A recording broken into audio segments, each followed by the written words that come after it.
नदियापुर गांव में बसंत नाम का एक नौजवान नाविक रहता था।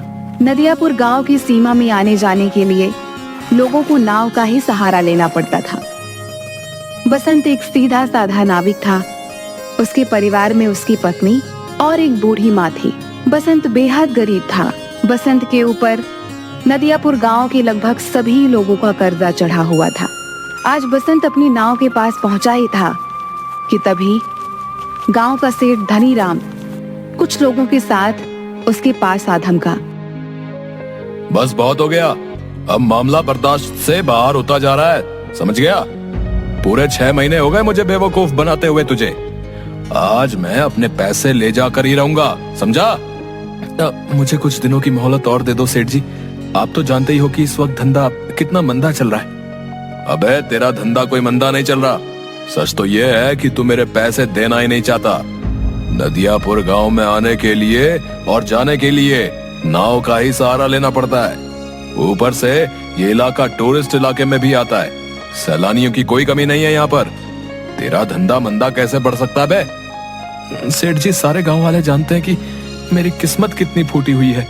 मैं बड़ी मेहनत से पाई पाई इकट्ठा करता हूँ, लेकिन वो पैसे किसी न किसी वजह से मुझसे खर्च हो जाते हैं। बसंत पर सेठ धनीराम बसंत का मजाक उड़ाते हुए अपने लोगों को देखकर बोला। रे सुना तुम लोगों ने, ये बड़ी मेहनत से पाई पाई जोड़कर रकम इकट्ठा करता है और इसे खुद नहीं पता कि इसके पैसे कहाँ खर्च हो जाते हैं बे? इतना कहकर धनीराम गुस्से से बसंत की ओर देखकर बोला।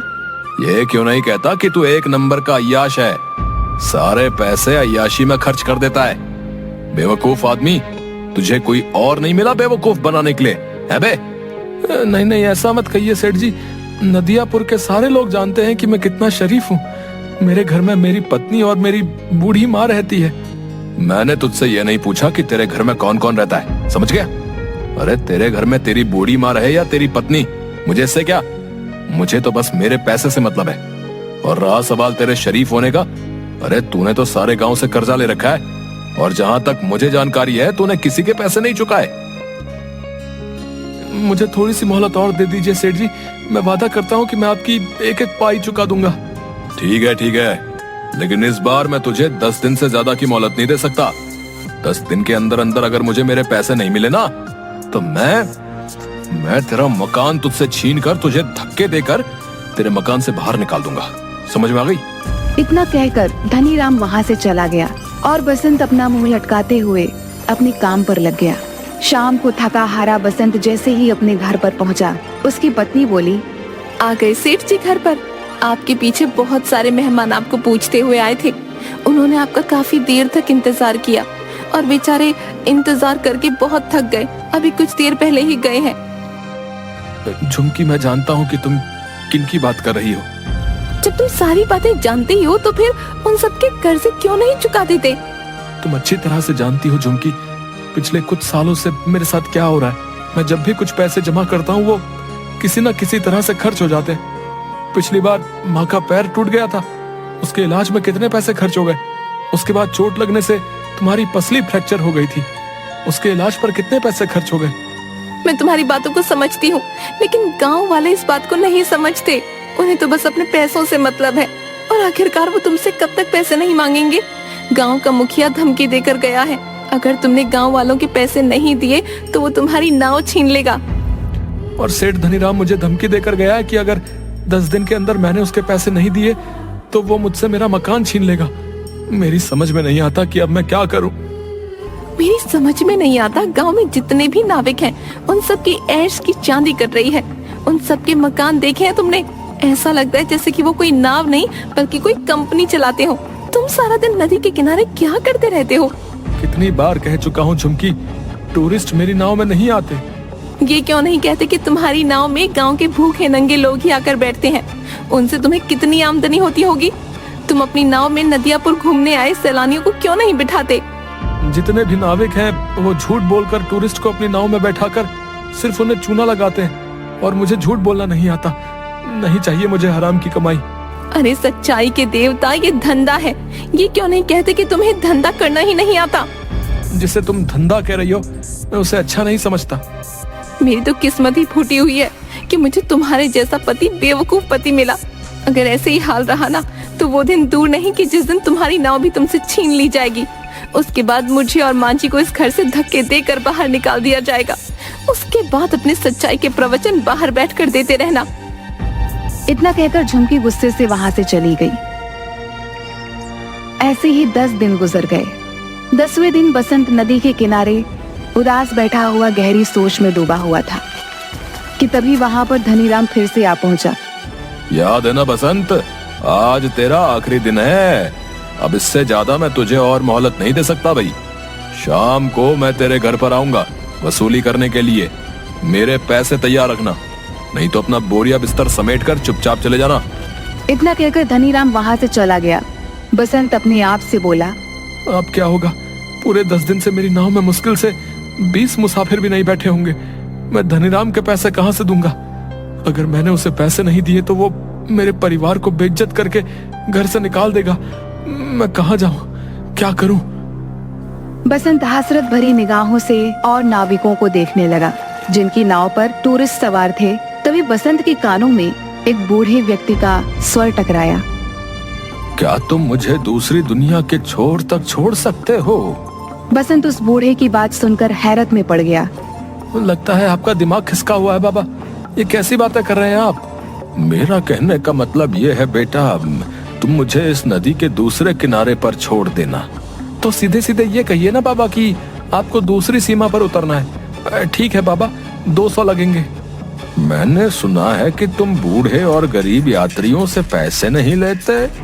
सही सुना है बाबा, लेकिन क्या करूं? लगता है मुझे अपने नियम और कायदे अब बदलने पड़ेंगे। चाहे कितनी भी मुसीबत क्यों ना आ जाए, अपने उसूल इंसान को कभी नहीं बदलने चाहिए। वक्त बदलते हुए देर नहीं लगती। मैं इस वक्त बहुत परेशान हूँ बाबा। जाओ जाकर कोई दूसरी नाव पर बैठ जाओ। लेकिन मुझे तो सिर्फ तुम्हारी ही नाव पर बैठना है, पर मेरे पास पैसे नहीं है तुम्हें देने के लिए। अगर तुम मुझे वहां तक छोड़ दोगे तो मैं तुम्हारा एहसान मंद रहूंगा। मेरी पत्नी वहां पर इंतजार कर रही है।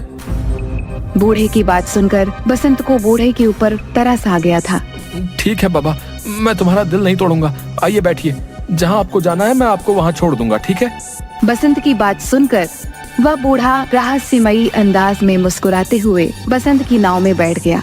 बसंत की नाव नदी के बीच में पहुंची ही थी कि तभी वो बूढ़ा बसंत से बोला, बस मुझे यहीं तक छोड़ दो।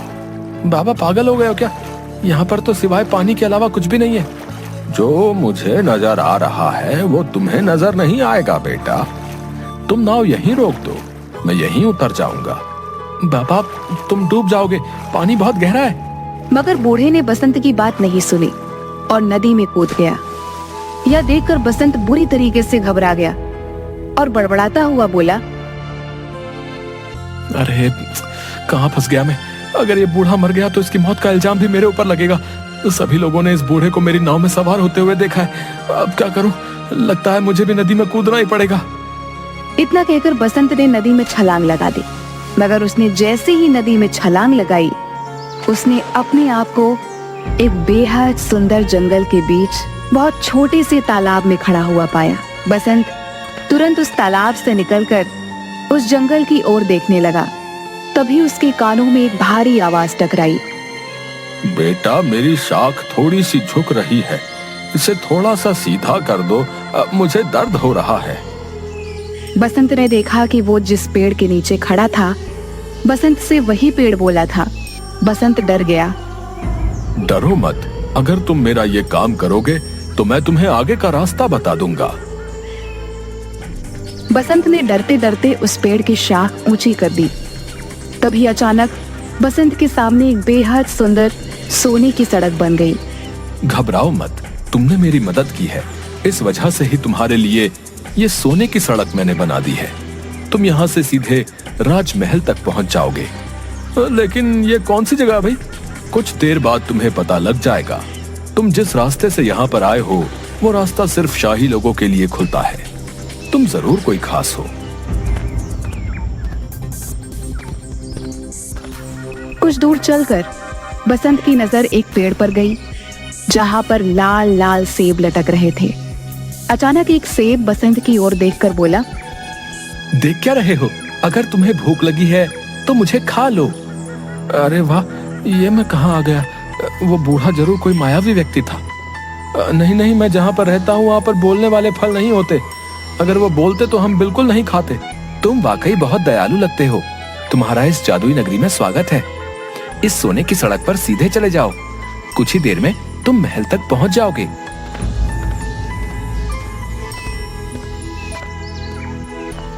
कुछ ही देर में बसंत एक आलीशान महल के सामने पहुंच गया। तभी उसके कंधे पर पीछे से किसी ने हाथ रखा। बसंत ने देखा तो सामने वही बूढ़ा खड़ा उसे देखकर मुस्कुरा रहा था। कौन हो तुम और ये कौन सी जगह है? अचानक वह बूढ़ा एक बेहद सुंदर राजकुमार में तब्दील हो गया। ये सारा का सारा राज्य मेरा है। तुम पृथ्वी पर नहीं बल्कि दूसरी एक जादुई दुनिया में हो। दूसरी दुनिया में? मैं कुछ समझा नहीं। दरअसल नदियापुर गांव की नदी के बीच एक दूसरी जादुई दुनिया का द्वार खुलता है। ये एक जादू की दुनिया है। तुम्हारा महल तो बिल्कुल सोने का मालूम होता है। यहाँ के दरवाजे, यहाँ तक कि सैनिक भी सोने के ही मालूम होते हैं। सोने के मालूम नहीं होते, ये सोने के ही हैं। मैं तुम्हें बहुत दिनों से नाव में बैठा हुआ उदास देख रहा था। मैं जानता हूँ कि तुम बहुत अच्छे स्वभाव के हो और तुम्हारी दुनिया में अच्छे व्यक्तियों के साथ अच्छा बर्ताव नहीं होता, जबकि हमारी दुनिया में ऐसा बिल्कुल नहीं होता। इसलिए मुझे लगा तुम्हारी मदद करनी चाहिए। इतना कहकर वो राजकुमार बसंत को महल के अंदर की ओर ले गया, जहां पर सोने के सिक्कों के ढेर लगे हुए थे। ये सारे सोने के सिक्के तुम्हारे हैं। तुम्हारी जितनी मर्जी हो यहाँ से ले जा सकते हो और तुम जब चाहो यहाँ पर आ सकते हो। मगर याद रखना, तुम्हें इस बात को हमेशा रहस्य ही रखना होगा। यहाँ तक कि तुम्हें अपनी पत्नी और माँ को भी इस बारे में कभी नहीं बताना। जिस दिन तुम इस राज को छुपाने में नाकामयाब हो जाओगे, तुम्हारे लिए इस दुनिया के द्वार बंद हो जाएंगे, क्योंकि ये यहाँ का नियम है। बसंत ने एक थैले में सैकड़ों सिक्के भर लिए। वो राजकुमार उसे उसी जादुई पेड़ के पास मौजूद उस छोटे से तालाब पर ले आया। तुम इस तालाब में कूद जाओ, तुम अपनी नाव में दोबारा वापस पहुंच जाओगे। बसंत जैसे ही उस तालाब के अंदर कूदा, उसने दोबारा खुद को नदी के बीच में पाया। बसंत उसी दिन वो सारा सोना शहर में बेच आया और उसने गांव में सबके कर्जे चुका दिए। देखते ही देखते बसंत नदियापुर का सबसे बड़ा सेठ बन गया। एक दिन बसंत की पत्नी ने बसंत से कहा, तुमने आज तक नहीं बताया जी कि आखिरकार तुम इतने ढेर सारे पैसे लेकर कहाँ से आए और तुम कुछ दिनों के लिए अचानक कहाँ लापता हो जाते हो? मैंने तुमसे कितनी बार कहा है झुमकी कि मैं इस बारे में नहीं बता सकता। इतना तो मैं जानती हूँ कि तुम कोई गलत काम नहीं कर सकते। अगर तुम नहीं बताना चाहते तो शायद इसमें ही हम सबकी भलाई होगी। बसंत की अमीरी देखकर धनी राम अंदर ही अंदर जलने लगा। एक दिन उसने अपने खास आदमी भीमा से कहा, मेरी समझ में नहीं आता भीमा कि ये बसंत रातों रात अमीर कैसे बन गया। मैं सोच रहा था कि इसके मकान और उसकी नाव पर कब्जा कर लूंगा, लेकिन इसने तो मेरे सारे पैसे लौटा दिए। सिर्फ आपके ही नहीं सेठ, उसने सारे गांव वालों के पैसे लौटा दिए। आज गांव में सबसे आलीशान हवेली उसकी बनी हुई है और तो और नदियापुर में सारी नाव का मालिक बसंत ही है। हाँ मुझे पता है, और वो टूरिस्ट से बहुत कम पैसे लेता है और गांव के लोगों को तो वो मुफ्त में ही नाव में बैठाने का काम करता है। मेरा धंधा भी चापट हो गया। दाल में जरूर कुछ ना कुछ काला है। जाओ जाकर पता करो कि आखिर माजरा क्या है। जाओ। मैंने पता कर लिया है। क्या मतलब? कुछ दिनों पहले मैं उसका चुपके से पीछा कर रहा था। अचानक मैंने देखा कि वो बीच नदी में कूद गया और कुछ ही घंटों के बाद वो वापस आ गया। उसके हाथ में एक थैला था जो सोने से चमक रहा था। बेवकूफ आदमी, ये बात तूने मुझे पहले क्यों नहीं बताई? इसका मतलब कि नदी के बीचों बीच जरूर कोई सोने की सुरंग है जो उसके हाथ लग गई है। मुझे अभी ले चलो वहां पर।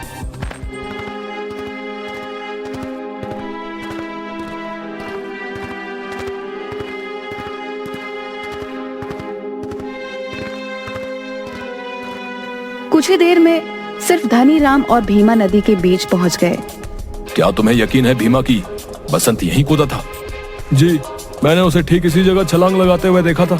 तो फिर देर किस बात की है भीमा? चलो अब हम दोनों साथ साथ कूदकर उस सोने की सुरंग में पहुंच जाते हैं और सारा का सारा सोना आज ही निकाल लेते हैं। आपने तो मेरे मुंह की बात छीन ली। इतना कहकर वह दोनों नदी में कूद गए। अचानक बहुत तेज एक पानी की लहर आई। भीमा और धनीराम डूबकर मर गए। बसंत ने आज तक उस रहस्यमयी कहानी के बारे में किसी को नहीं बताया था। मुस्कुराने की वजह तुम हो,